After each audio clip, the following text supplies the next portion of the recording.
जहिया लगा के मारी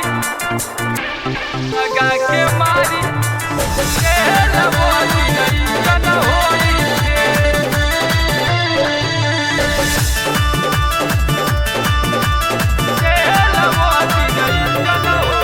काचे उम्र में खेला जवन खेला तारू काचे उम्र में खेला जवन खेला तारू खेल तो जहिया लगा के मारी तेल वो दिन इंजन होई फेल जहिया लगा के मारी तेल वो दिन इंजन होई फेल सुनी न भतरा वो बेरा में जबरन दी ढकेल तो जहिया लगा के मारी तेल वो दिन इंजन होई फेल जहिया लगा के मारी तेल वो दिन इंजन होई फेल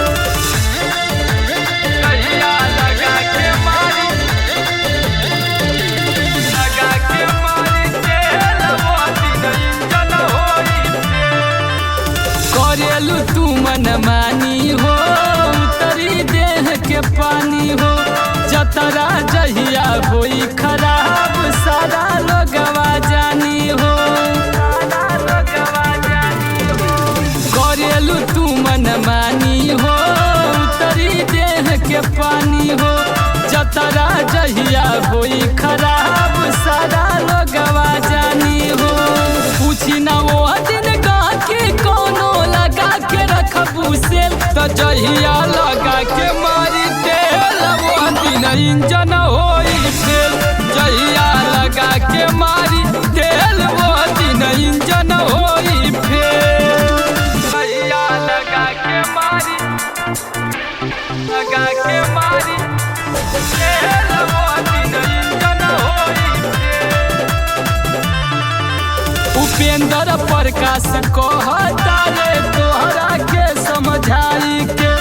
करा ख्याल घर के अपना लौरी बाबू माई के उपेंद्र प्रकाश कहता रे तोहरा के समझाई के करा ख्याल घर के अपना लौरी बाबू माई के काम ना दी जतना होई रखले बारू झमे तो जहिया लगा के मारी तेल वो दिन इंजन